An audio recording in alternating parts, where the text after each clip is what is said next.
Capítulo 6. Hablan los forenses.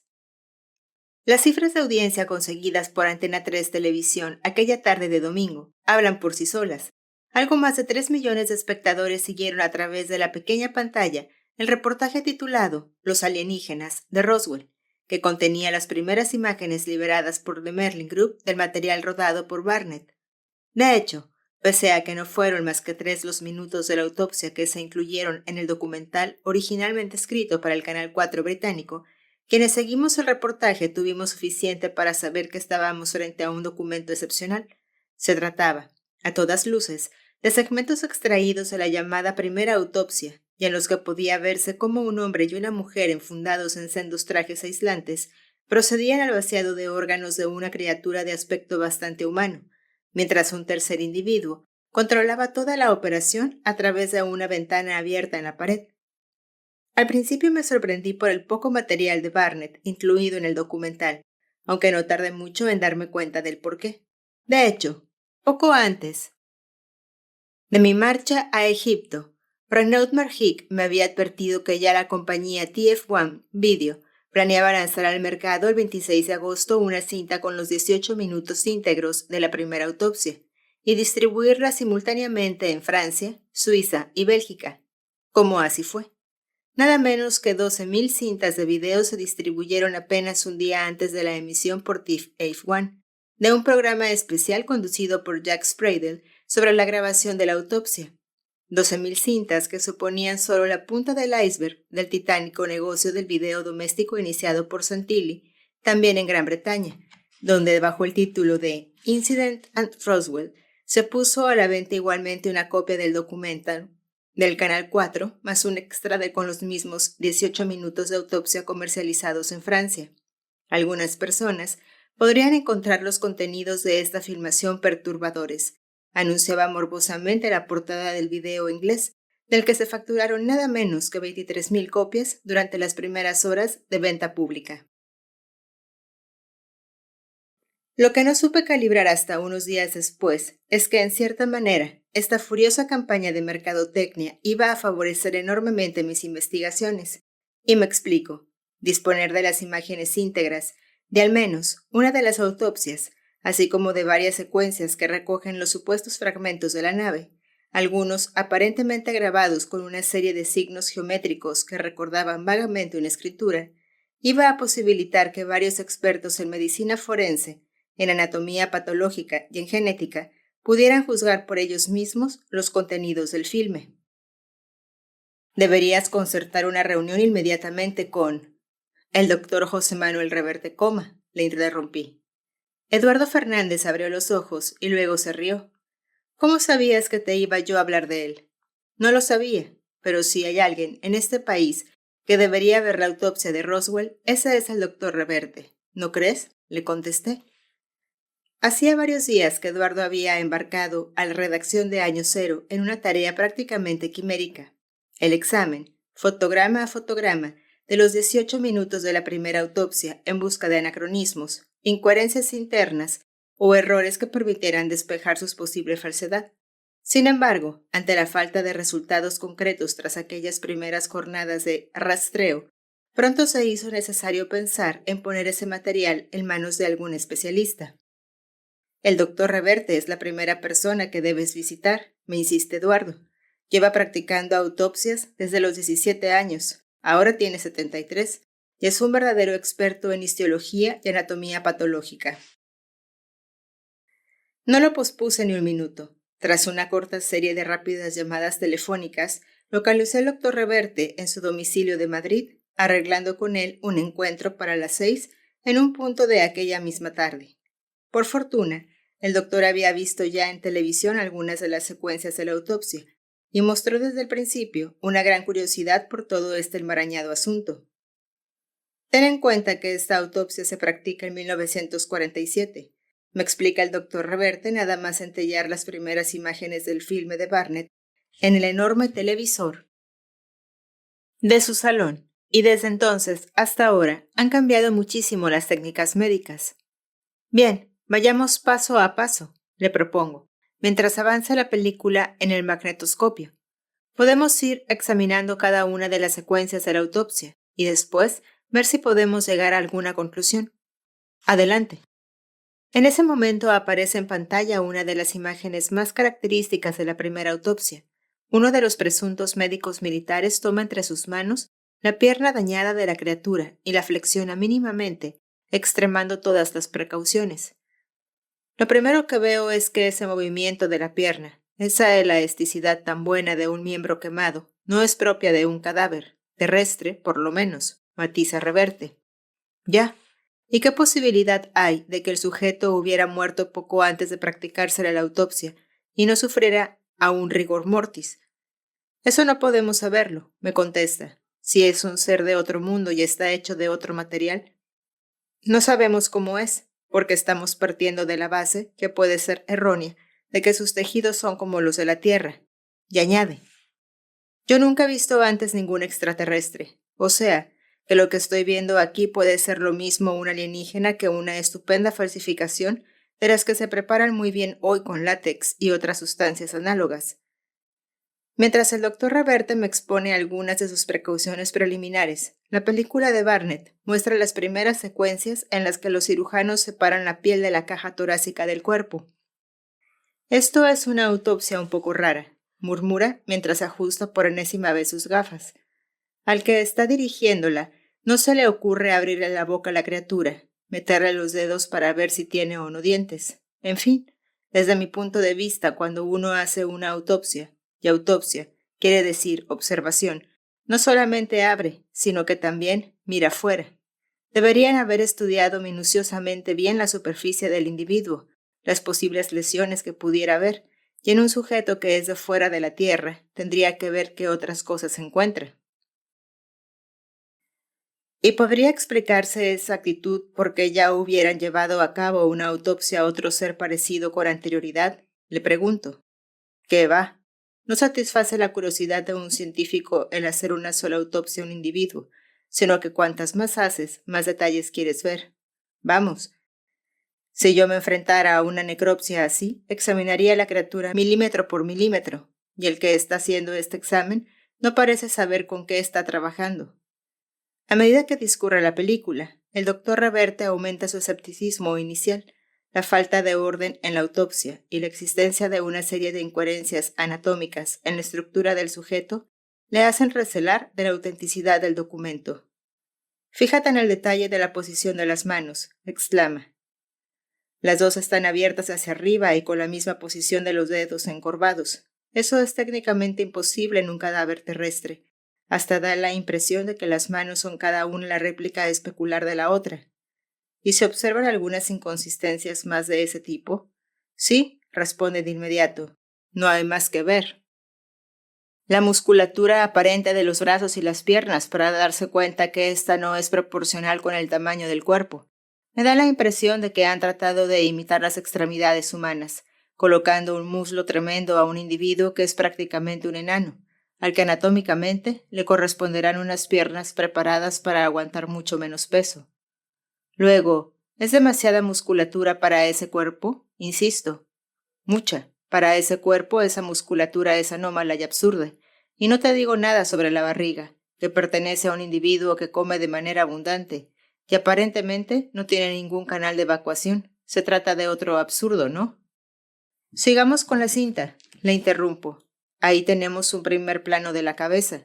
¿También observas inconsistencias anatómicas? Le cuestiono de nuevo. Pues sí, las orejas las tiene rarísimas. No se trata de pabellones auditivos adaptados para la audición, porque esa forma aplastada es la menos apropiada para una audición correcta. En un determinado momento de nuestro examen frente al televisor, los ánimos del doctor se encrespan. Si tienes la oportunidad de examinar a un individuo de otro planeta, lo primero que harás es ver cómo es su anatomía por dentro. Y en esta película se ve cómo se le están extrayendo las vísceras de cualquier manera, sin detenerse a ver qué relación tienen unos órganos con otros, ni de qué órganos se trata, ni si son diferentes a los nuestros. Nada. En realidad, no están actuando como si examinaran un extraterrestre. Lo están destrozando. Es decir, que en ningún caso sería razonable actuar así con un cuerpo. Totalmente irrazonable. Es como si el médico no sintiera curiosidad por lo que hace. Está actuando rutinariamente, como si ya conociera la estructura del cadáver, y eso no es normal. Los minutos pasaron rápido. Las imágenes de Barnett recogen el que es, quizá, el momento más desagradable de toda la filmación, el instante en el que los cirujanos proceden a separar la piel de la cabeza, cerrar el cráneo y extraer de él su sorprendentemente pequeño cerebro. Una pregunta estrictamente técnica, doctor. Dado el volumen del cráneo, ¿es lógico que tenga un cerebro de tamaño tan reducido? Tendría que ser mucho más grande, sí. Se fija Reverte. Con esa cabeza el cerebro no es proporcional. Además, lo que llama poderosamente la atención es que en la masa cerebral no se aprecian lóbulos ni circunvalaciones, pero sí está cubierto por una especie de membrana que parece evocar las meninges. Súbitamente, la pantalla se apaga. La última escena de la autopsia, el examen del cerebro, ha abierto aún más dudas que las que ha despejado, aunque el doctor, lo veo en su rostro, ya tiene su veredicto sobre el filme. Le cedo la palabra. La impresión general que le da la película cuando la ves por primera vez, concluye, es que pertenece realmente a una autopsia, pero cuando vas a los detalles técnicos te das cuenta de algunos errores que, claro, pasan desapercibidos para el gran público. Para alguien como yo, dedicado a la antropología forense más crítica, se ve que esta filmación es un fantástico trucaje. ¿Es esa su conclusión definitiva? Desde luego, es la autopsia más absurda que he visto en mi vida. Completamente ridícula. Vamos. Fue como si cayera sobre mí un jarro de agua fría.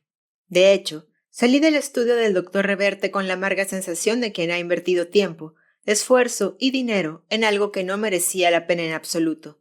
Y durante algunas horas, lo confieso, estuve a punto de arrojar la toalla, cerrar el caso en mis archivos y enterrar el cuaderno de bitácora con todas mis notas sobre la autopsia de Roswell. Pero algo me frenó. A fin de cuentas, si se trataba de un fantástico trucaje, como aseguraba el doctor Reverte, alguien había empleado muchos recursos en crearlo, demasiados como para dejar tan visibles tal cúmulo de torpezas anatómicas y estructurales en la autopsia, y que de inmediato saltarían a los ojos de los patólogos que eventualmente examinaran la filmación. Recordé entonces un informe fechado el 2 de junio de 1995 en la Universidad de Sheffield, y en el que el doctor Milroy, del Departamento de Patología Forense de esta institución, afirmaba que mientras el examen tiene trazas de ser un análisis médico, otros aspectos sugieren que no fue conducido por un patólogo con experiencia en autopsias, sino más bien por un cirujano. Y me pregunto, ¿qué sentido tendría un fraude que dejara al descubierto inconsistencias de este calibre? ¿No sería acaso lo más lógico para perpetrar un fraude así, contar desde el principio con un buen patólogo? Dudas como esta fueron sedimentándose en los días posteriores a mi encuentro con Reverte, animándome a seguir tras el caso. Hospital del Aire, Madrid, 6 de septiembre de 1995. 10 horas. ¿Quién mejor para valorar una autopsia llevada a cabo por militares que médicos y patólogos militares? El destino me volvió a tener un papel importante en el siguiente paso de mi investigación. Hacía ya muchos meses que no sabía nada del comandante José Benigno Fernández, médico del Hospital del Aire en Madrid, al que tuve ocasión de conocer después de participar en una conferencia sobre ovnis celebrada en la capital de España. De hecho, si he de ser totalmente sincero, casi nadie me acordaba de él. Por eso, cuando mi teléfono sonó el 14 de agosto, justo cuando remataba la introducción de este libro, supe que estaba ante otro de los juegos de la providencia. Perdona si te molesto, se explica el comandante Fernández, pero hace ya tiempo que no sé nada de ti y me gustaría poder charlar contigo. Déjame otra vez tus datos, en cuestión de semanas te volveré a llamar, le replico. Casualmente, ando detrás de un documento fílmico excepcional que me gustaría que tanto tú como otros médicos militares del Hospital del Aire analizarais, pero necesito que me des algún margen de acción. Está bien, repuso. Esperaré tu llamada. No tardé demasiado en cumplir con mi compromiso. A las 10 en punto de la mañana del miércoles 6 de septiembre de 1995, el pequeño monitor Sony del Departamento de Anatomía Patológica del Hospital del Aire Comienza a pasar las imágenes de la autopsia de Roswell. El comandante Fernández había logrado convencer al jefe del departamento, el teniente coronel Moreno, así como a otros médicos de esa área, que atendieran las imágenes que les iba a mostrar y elaboraran algunas conclusiones a partir de estas. «Hombre», exclama Moreno, «los trajes que llevan puestos los patólogos son los típicos que se usan en los controles de virología. Y eso, desde luego, es una precaución razonable si lo que están examinando es un cuerpo de origen desconocido.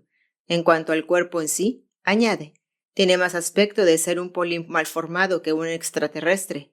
Eso, si no es un muñeco de plástico, que es lo que a primera vista parece». La pierna que sujetan ahora los médicos, irrumpe la doctora Ángeles Izquierdo, citóloga del mismo departamento, está claramente fracturada, por eso se mueve al levantarla. Luego, ¿no es algo a lo que le pueda afectar un rigor mortis? No, no en absoluto. Está rota y por eso se mueve, aclara. Instantes después, el monitor muestra claramente los primeros pasos de los cirujanos al abrir el cadáver. Hay una cosa que me llama mucho la atención, insiste la doctora Izquierdo. Aparentemente el cuerpo está gordo, y sin embargo, su abdomen es fino. No hay grasa, y cuando le retiran la piel del pecho tampoco se observan los típicos cúmulos sebáceos debajo de la epidermis. ¿Y qué os parece el tamaño de las extremidades?, les increpo, tratando de confirmar otro de los comentarios del doctor Reverte. Muy gruesas también, interviene el capitán médico Carlos Puente. Además, como no las abren para examinar sus músculos o sus huesos, tampoco podemos saber si esas protuberancias que se aprecian corresponden a grasa o a tejidos orgánicos. Hay una cosa evidente, añade la doctora Izquierdo, y es que desde un punto de vista anatomopatológico, la autopsia no está hecha correctamente, con lo cual nos faltan datos. En la habitación se ven objetos que son ajenos a una sala de autopsias y que parecen estar ahí para decorar. La técnica es deficiente y los cirujanos no son diestros con su trabajo. Conclusión, le increpo. El entorno es falso. Eso no es una sala de autopsias, y muchos de esos objetos están puestos como en un escaparate. Solo dificultan el trabajo de los médicos. En cuanto a las vísceras, estas no se extraen así.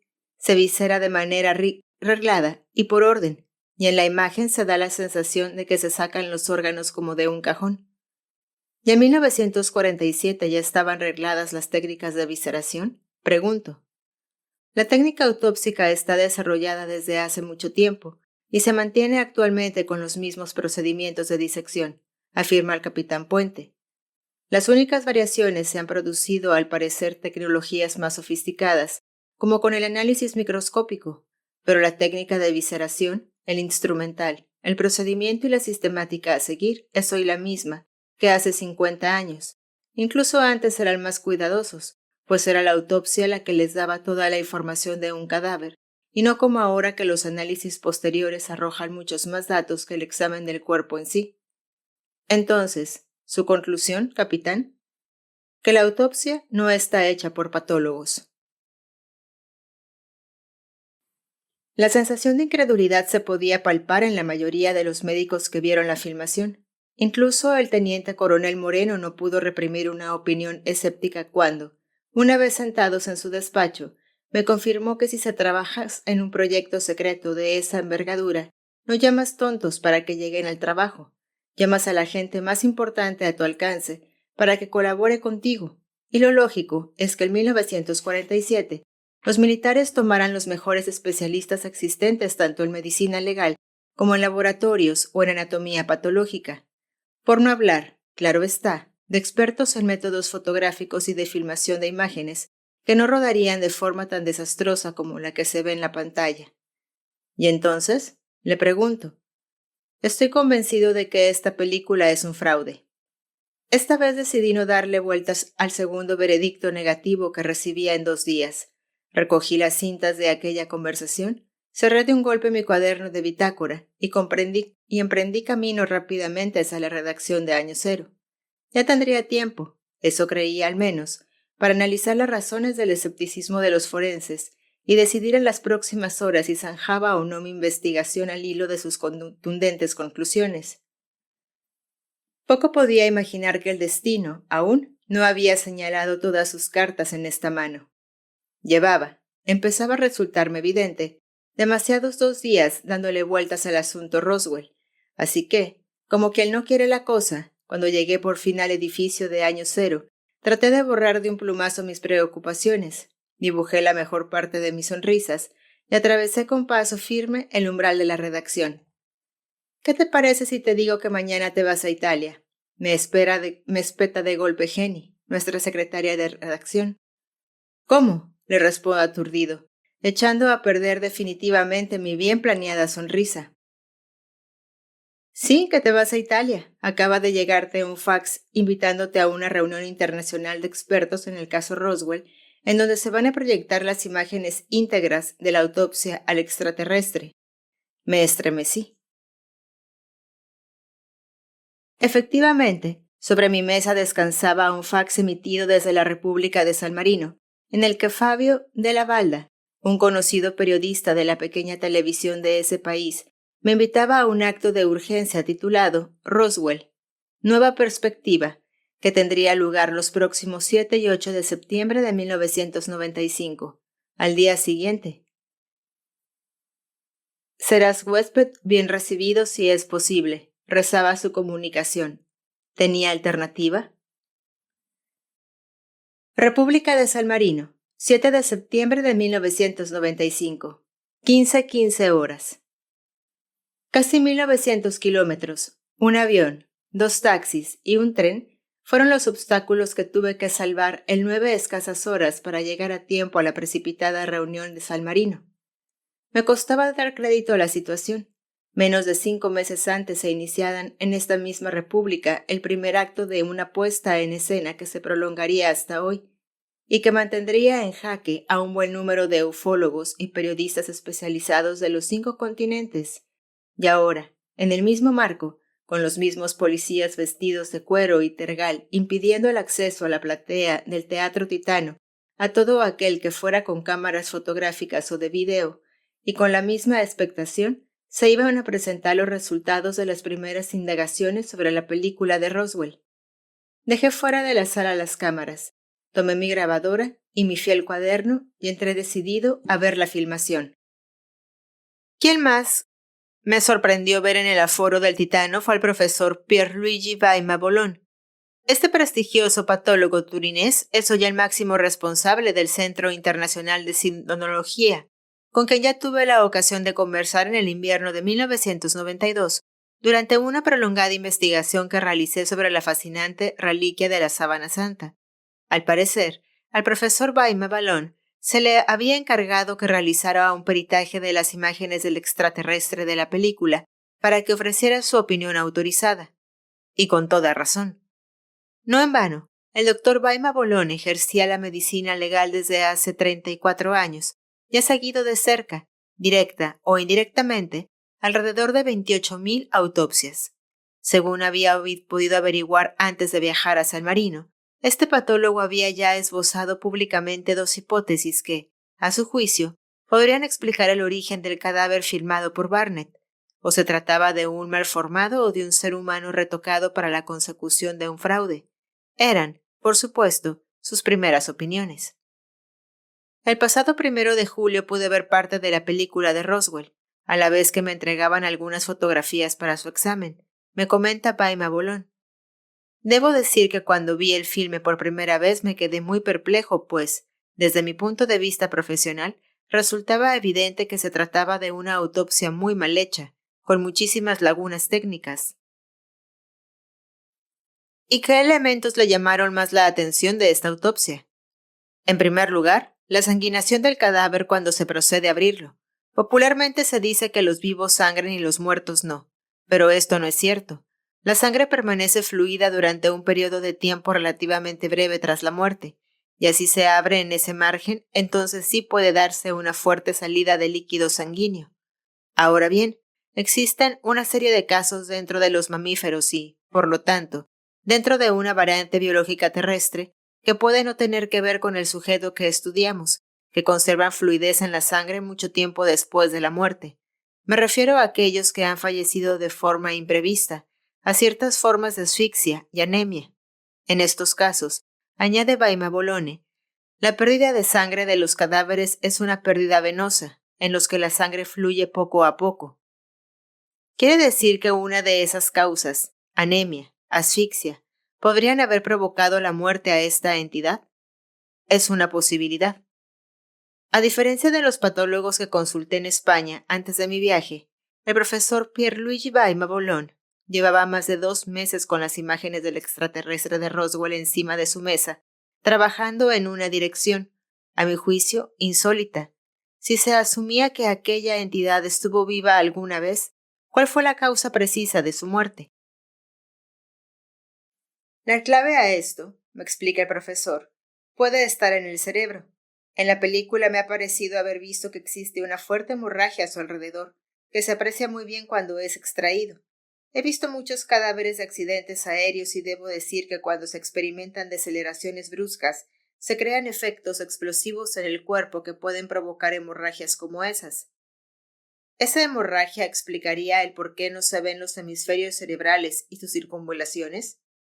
Efectivamente. El apunte de Bolone me resultó especialmente significativo, ya que supuestamente esta criatura falleció tras un accidente aéreo y pudo haber estado sometida a un cambio brusco de velocidad. No obstante, otros patólogos con los que pude hablar durante mi investigación o consultar sus trabajos, como el doctor Massimo Sinorachi, de Roma, o el doctor Milroy, de la Universidad de Sheffield, señalan que las heridas que presenta la criatura de Roswell son escasas en función de las que cabría esperar tras un siniestro aéreo. ¿Quién sabe? Mientras más anotaba rápidamente estas indicaciones en mi cuaderno de bitácora, el profesor Bologna añadió: otro de los elementos de controversia durante estos meses ha girado en torno a si esta entidad tenía o no ombligo y mamas, que la caracterizaran como un mamífero. Pues bien, por mi actividad controlo muchas autopsias realizadas por otras personas, y cuando me llega a alguna de estas una imagen difícil de interpretar, consulto desde hace años con el Departamento de Informática de la Universidad de Turín. Por eso, en este caso, introduje algunos fotogramas de la película en un programa de informático de mejoramiento de imágenes, realcé sus contornos y cambié los grises por una gama de colores.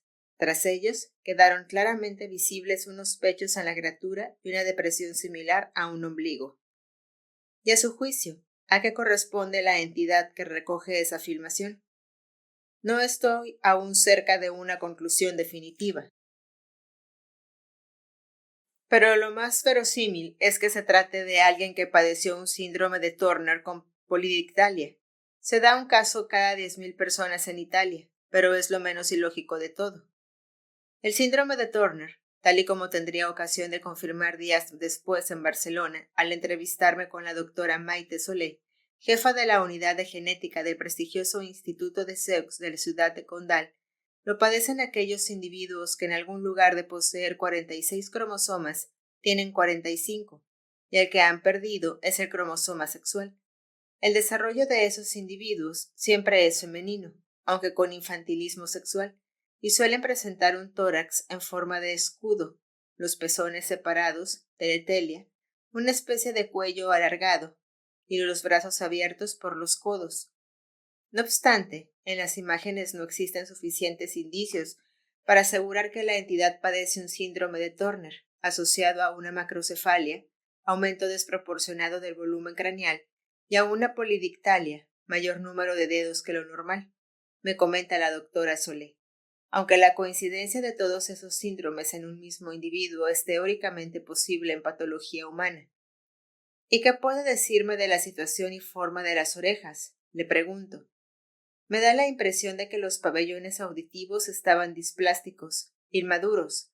No están en la situación en que habitualmente te los encuentras, porque es posible que no terminaran de desarrollarse durante el periodo de gestación del feto. Pero me advierte. Naturalmente, estas conclusiones son válidas si antes partimos de la base de que estamos ante un ser humano con malformaciones. Objetivamente no disponemos de ningún elemento, ninguno, que deseche la posibilidad de que se trate de un ser que haya sufrido una evolución diferente a la nuestra, en un hábitat extraterrestre. aunque claro está, haría falta efectuar a esta criatura un buen examen clínico, ya que no disponemos ni de los resultados de la autopsia ni de un estudio cromosómico. Por eso, concluye, creo que la postura más científica es la de guardar prudencia y estar abierto a todas las posibilidades. En San Marino tuve la oportunidad de volver a conversar otra vez con Philip Mantle, el hombre de la bufora que a finales de marzo de 1995 levantó la liebre sobre la existencia de la filmación y a quien conocí en esta misma ciudad en mayo de 1995. A él, sin dudarlo, le planteé todas las dudas que había venido recogido sobre el modo en que se llevó a cabo la autopsia al extraterrestre de Roswell, con la vaga esperanza de que me diera algunas respuestas convincentes. Tus dudas son muy razonables, me explica Mantle, frente a una bien colmada taza de té, pero creo que las críticas de los forenses al procedimiento empleado en la autopsia se deben a que no disponemos de todos los rollos de la autopsia. ¿Podrías explicarte mejor? No tienes más que fijarte que en el reloj que se ve sobre una de las paredes del quirófano, en los fragmentos que poseemos, las agujas del reloj se mueven a lo largo de 2 horas, y nosotros solo poseemos 18 minutos. Esa ausencia de más de 100 minutos de filmación seguro que contiene los errores y lapsus médicos a los que te refieres. Además, ese punto también queda bastante claro al leer la declaración escrita que entregó el cámara a Ray Santilli. ¿Luego existe tal declaración? Le pregunto intrigado. Desde luego, la historia que cuenta el cámara en ese texto es el que rodó durante 4 días sin descanso, obteniendo rollos y más rollos de película. Dice que mandó todo ese material a sus superiores, pero que se quedó con algunas secuencias, ya que tuvo problemas con la exposición y el revelado. Por fin, cuando estuvo lista para irse de la zona, llamó a sus superiores para que recogieran esos sobrantes, cosa que nunca hicieron. El cámara cree que es porque en esos días la Armada y la Fuerza Aérea se estaban dividiendo en 2 cuerpos separados y en ese desorden se despistó el material. ¿Y qué piensas de esa explicación? Que es improbable, pero no imposible. El cámara asegura que tomó mucha película y que lo que poseemos es una parte minúscula, por lo que no representó una pérdida significativa para los archivos de la Fuerza Aérea, concluyó. Sus comentarios me hicieron reflexionar. Casi sin que me diera cuenta, Mantle estaba reescribiendo la historia del cámara, pues lejos de lo que pude averiguar antes de mi anterior visita a San Marino en mayo, Jack Barner nunca duplicó en secreto los rollos que filmó en la USAF, como se me dijo entonces, sino que retuvo rollos originales, defectuosos, y ese material original fue el que compró Santilli a primeros de 1995. Sorprendente. Y podría ver esa declaración escrita que parece aclarar definitivamente el origen del material del cámara.